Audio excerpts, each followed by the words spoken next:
Jemaat Tuhan yang terkasih, marilah ibadah keluarga ini kita khususkan dengan di dalam hati kita masing-masing mengakui bahwa ibadah keluarga ini dapat terlaksana karena pertolongan Tuhan yang menjadikan langit dan bumi. Kasih karunia dan damai sejahtera dari Allah Bapa kita dan Tuhan Yesus Kristus kiranya menyertai saudara sekalian. Amin. Kita bersama-sama akan memuji nama Tuhan dari Hidung Jemaat 158 bait yang pertama dan yang kedua. Ku ingin menghayati.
Sebelum kita bersama-sama merenungkan firman Tuhan, mari kita bersama-sama berdoa.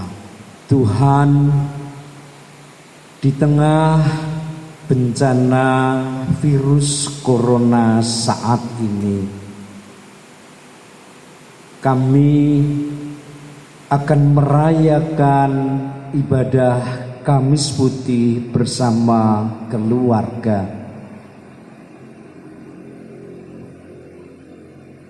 Kami ingin mempergumulkan apa yang sebenarnya terjadi dalam kehidupan kami bersama.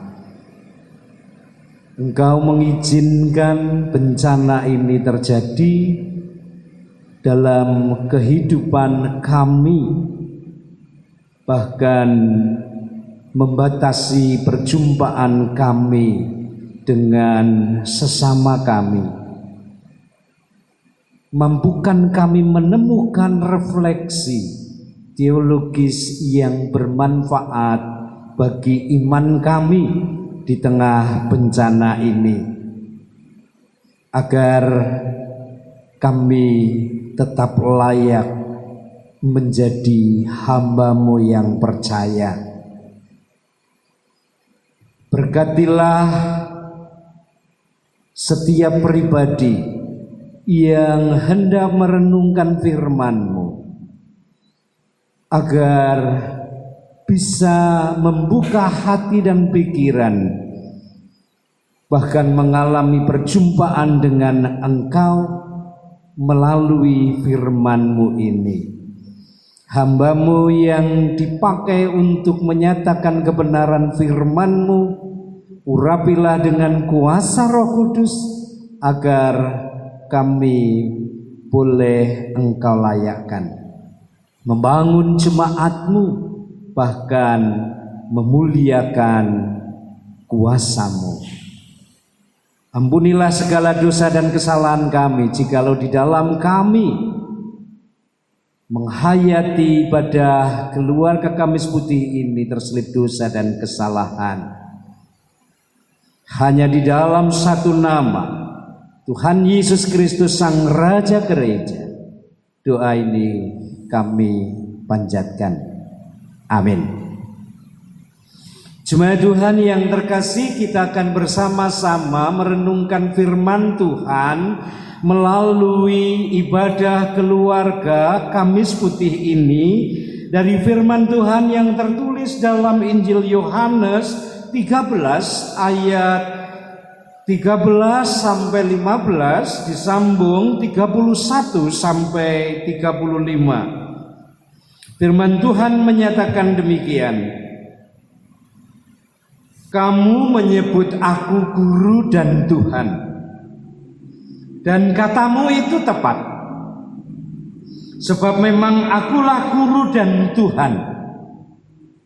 Jadi jikalau aku membasuh kakimu, aku yang adalah Tuhan dan gurumu, maka kamu pun wajib saling membasuh kakimu. Sebab aku telah memberikan suatu teladan kepada kamu, supaya kamu juga berbuat sama seperti yang telah kuperbuat kepadamu.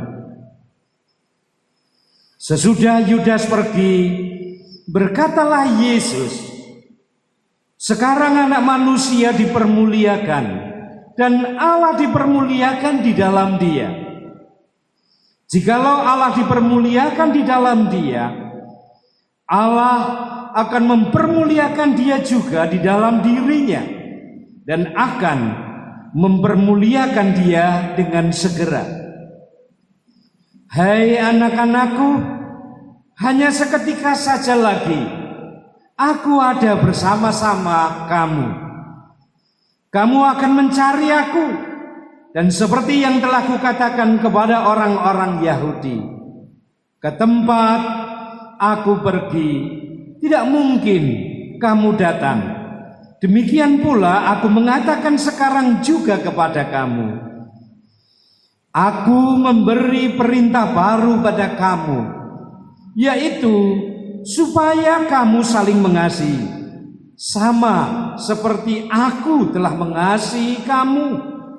Dengan demikian semua orang akan tahu bahwa kamu adalah murid-muridku, yaitu jikalau kamu saling mengasihi. Demikian firman Tuhan. Tentu yang berbahagia adalah setiap orang yang mendengarkan firman Tuhan, mempercayainya dan melakukan dalam kehidupan sehari-hari. Haleluya. Amin. Jemaat Tuhan yang terkasih, selamat malam, shalom. Apakah semua dalam kondisi sehat-sehat? Inilah yang menjadi permohonan kita bersama, semua berada dalam kesehatan yang prima karena lindungan tangan Tuhan sendiri. Melalui ibadah Kamis Putih ini, kita akan bersama-sama merenungkan firman ini di tengah-tengah bencana COVID-19. Sebuah pergumulan yang semestinya kita lakukan bersama. Tuhan mengizinkan bencana ini terjadi dalam kehidupan manusia di dunia ini. Apa sih yang sebenarnya hendak kita refleksikan melalui bencana ini? di tengah-tengah ritual kita bersama menghayati ibadah Kamis Putih. Ibadah Kamis Putih merupakan salah satu bagian yang terpenting dari liturgi gerejawi yang menuntun umat untuk menghayati hari Trisuci. Awal perayaan Trihari Suci adalah Kamis Putih, di mana tradisi gereja kita menghayati secara simbolis melalui perjamuan istimewa dan pembasuhan kaki sebelum perjamuan itu dilakukan. Saat ini kita tidak bisa melaksanakan perayaan tersebut karena pandemi virus corona. Satu hal yang pasti boleh kita refleksikan bersama, corona bisa membatasi perjumpaan kita bersama dalam ibadah gereja. Tetapi corona tidak mampu membunuh dan menghentikan pengajaran Tuhan Yesus tentang kerendahan hati. Itulah sebabnya kita akan bersama-sama merefleksikan firman Tuhan ini dengan tema hamba yang percaya. Jemaat Tuhan yang terkasih, dalam gerak hidup manusia, kita menemukan banyak orang yang ingin menjadi besar menurut pandangannya sendiri. Mereka berusaha dengan berbagai macam cara untuk menjadi besar, untuk menjadi berarti di mata sesamanya, melalui kegiatan-kegiatan yang mereka lakukan. Apakah itu melalui studi, apakah itu melalui bisnis, apakah itu melalui karir, bahkan ya ritual-ritual yang lain. Semua itu memang tidak salah, bahkan juga tidak berdosa. Akan tetapi di dalam upaya itu ternyata ada kecenderungan manusia demi mencapai apa yang diinginkan tersebut, mereka bisa menghalalkan segala cara. Maka yang perlu kita refleksikan, yang perlu kita renungkan adalah mengapa kita tidak bergumul untuk menjadi besar di mata Tuhan? Menjadi besar di mata Allah adalah memiliki hati atau kehidupan seorang hamba. Inilah besar, orang besar dan kaya di mata Allah. Bagi Yesus, harga diri dan kebesaran seseorang lebih terkait erat pada kemampuannya bersikap rendah hati di hadapan Tuhan dan sesamanya. Aktualisasi diri terjadi ketika kita mampu melayani dengan sungguh-sungguh tanpa diembel-embeli ambisi untuk mengejar prestis ataupun harga diri kita masing-masing. Sebab jika itu yang menjadi orientasi kehidupan kita, orientasi pelayanan kita, maka kita akan kehilangan makna dari pelayanan itu sendiri. Kemuliaan bukanlah hak kita, tetapi itu adalah hak Tuhan. Bukankah kita ini hanya hamba Tuhan yang patut menerima kemuliaan dari Sang Tuhan, kehidupan itu sendiri, yaitu Tuhan Yesus Kristus.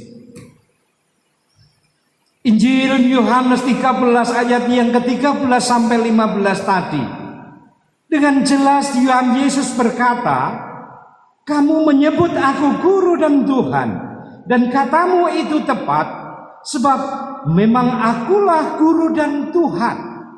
Dan seterusnya. Yesus mewajibkan kita untuk melakukan apa yang telah diteladankannya itu. Dan ini wajib, tidak bisa ditawar-tawar.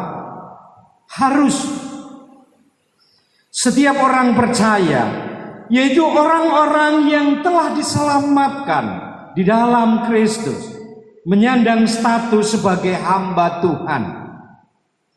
Sebagai hamba Tuhan, kita mutlak menghambakan dirinya, menjadikan Kristus sebagai Tuhan atas hidup kita sepenuhnya. Jadi setiap manusia hanya dihadapkan pada dua pilihan: menjadi hamba Tuhan, hamba kebenaran, atau menjadi hamba iblis, hamba dosa. Waktu kita menyerahkan hidup kita kepada Kristus, kita menjadi hamba kebenaran. Menjadi hamba kebenaran artinya harus melakukan apa yang berkenan dengan Tuhan, apa yang menyenangkan hati Tuhan. Mungkin kita ingat akan firman Tuhan dalam 1 Korintus 6 ayat 20. Sebab kamu telah dibeli dan harganya telah lunas dibayar. Karena itu muliakanlah Allah dengan tubuhmu. Kita tidak lagi menyerahkan anggota-anggota tubuh kita kepada dosa untuk dipakai sebagai senjata kelaliman, tetapi menjadi senjata kebenaran. Karena kita adalah hamba, kita harus selalu siap bekerja, bahkan bekerja keras, melaksanakan tanggung jawab pewartaan tanpa menuntut hak. Namun seringkali kita hanya menuntut hak, tetapi mengabaikan kewajiban. Injil Lukas 17 ayat yang ke-10 mengingatkan kita, apabila kamu telah melakukan segala sesuatu yang ditugaskan kepada kamu, hendaklah kamu berkata, kami adalah hamba-hamba yang tidak berguna. Kami hanya melakukan apa yang kami harus lakukan. Mengapa kita sering gagal menjadi teladan bagi orang lain untuk bersikap rendah hati? Karena kita sering lebih banyak berbicara daripada berbuat. Kita lebih pandai berkata-kata daripada mewujudkan kata-kata itu. Kita lebih pandai berargumentasi daripada bermeditasi. Apakah kita semakin dekat dengan Tuhan dan sesama kita? Yang jelas, umumnya kita merasa cukup berhasil dalam memberikan nasihat dan pengajaran, tetapi sering gagal menjadi teladan yang sebenarnya.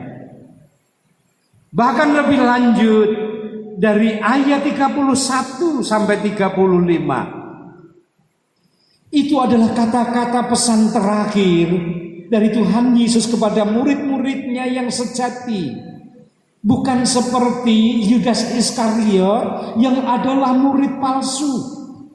Sesudah Yudas pergi, maka Yesus berkata kepada murid-muridnya, yang nanti satu persatu akan mati karena namanya.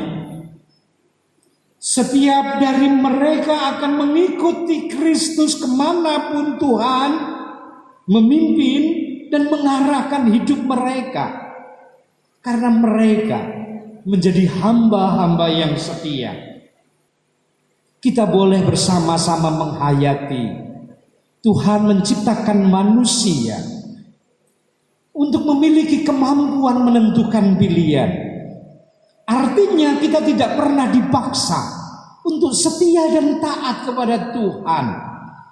Bahkan kita dibiarkan untuk memilih, menolak sekalipun, bahkan berbuat dosa sekalipun. Meskipun sebaliknya, Tuhan pun juga bisa memaksa kita, menciptakan kita menjadi orang baik. Tetapi hubungan seperti apa yang sebenarnya terjadi? Itu bukanlah relasi yang benar dengan Tuhan jika ada paksaan, jika ada pemantauan yang betul-betul dikondisikan. Sebaliknya, justru Allah, Yesus, memberikan kebebasan kepada kita untuk menentukan pilihan. Apakah kita akan setia dan taat kepadanya? Apakah kita akan menjadi hamba-hamba Tuhan yang percaya kepadanya? Semuanya tergantung pada pilihan kita. Kita boleh bersama-sama menghayati Tuhan Yesus menawarkan kepada kita kehidupan yang kekal, dan itu tidak kita miliki. Kehidupan yang kekal itu adalah pemberian Tuhan yang ditawarkan kepada kita semua.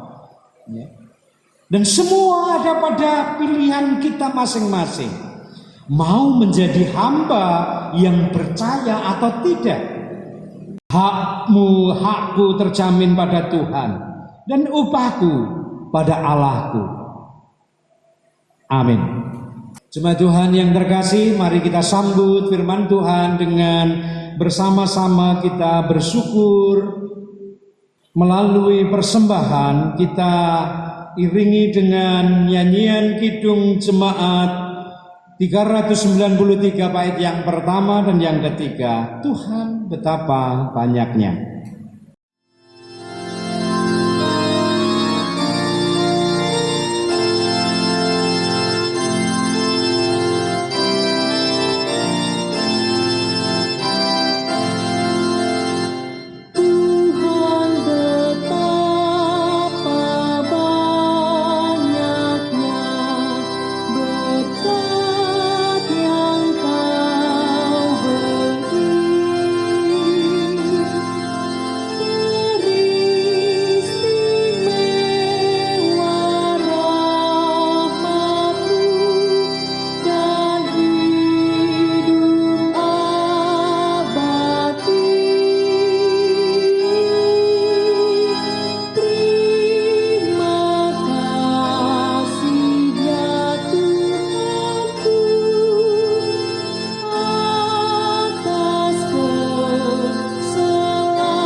Mari kita bersama-sama menyatukan hati dalam doa syukur dan syafaat kita.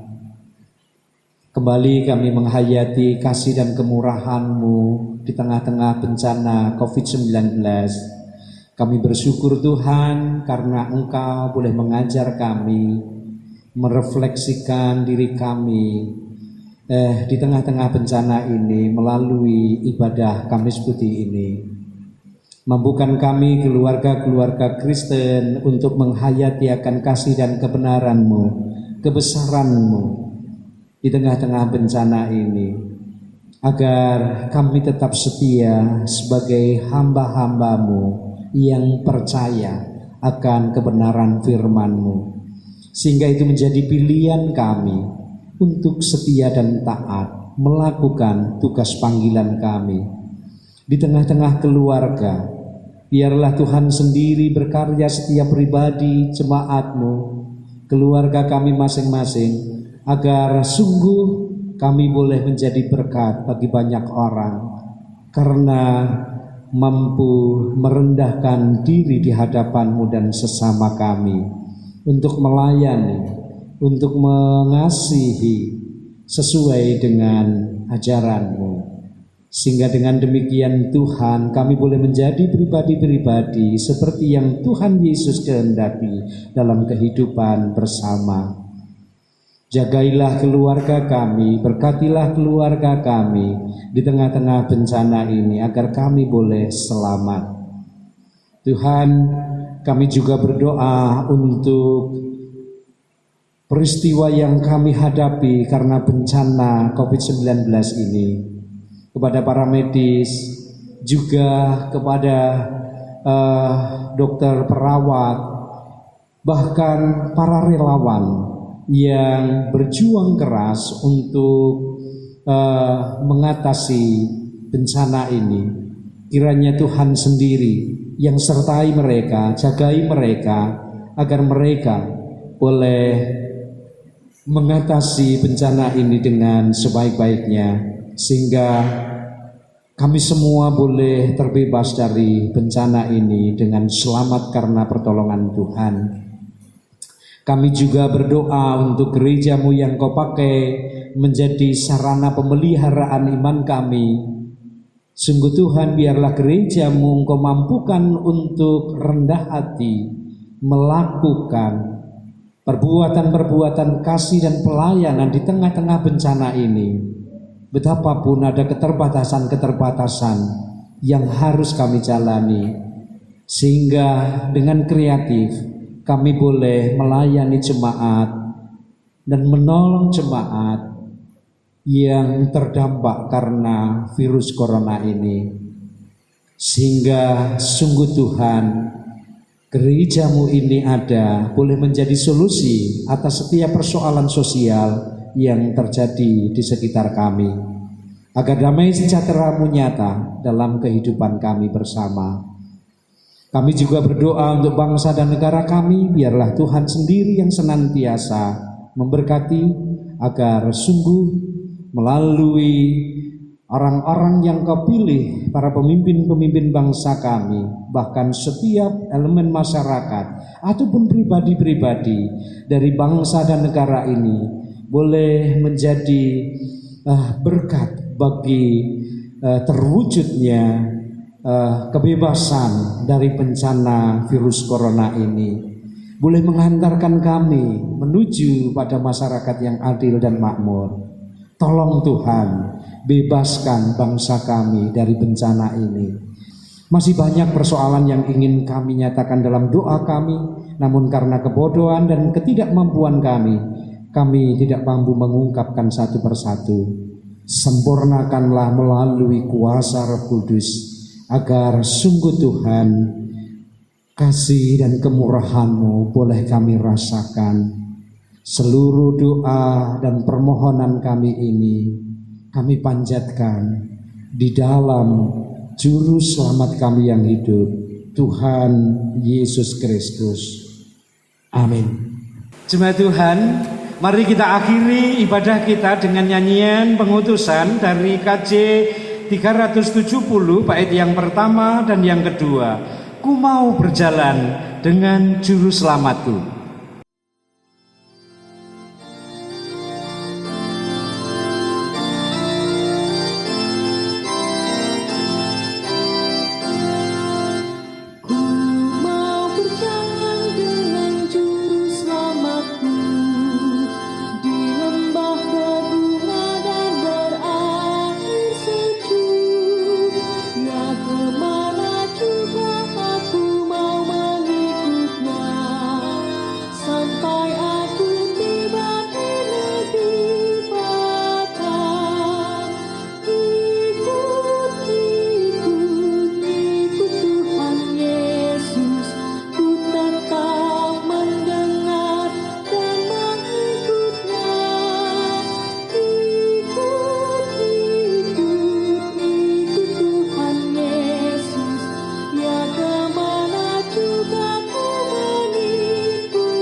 Jemaat Tuhan, marilah kita terima berkat Tuhan. Tuhan memberkati saudara dan melindungi saudara. Tuhan menyinari saudara dengan wajah-Nya dan memberi saudara kasih karunia. Tuhan menghadapkan wajah-Nya kepada saudara dan memberi keluarga kita semua damai sejahtera. Amin.